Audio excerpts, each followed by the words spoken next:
ఓం శాంతి.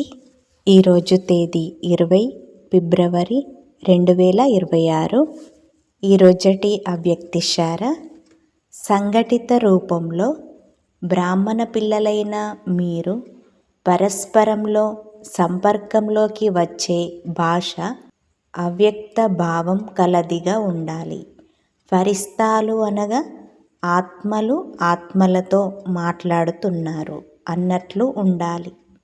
దీని కొరకు ఎవరి గురించైనా విన్న పొరపాట్లను సంకల్పంలో కూడా స్వీకరించకండి మరియు ఇతరుల చేత కూడా స్వీకరించేలా చేయకండి.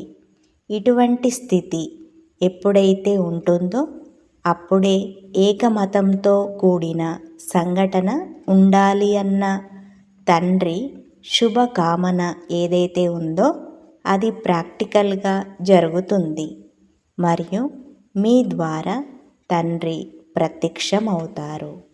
ఓం శాంతి.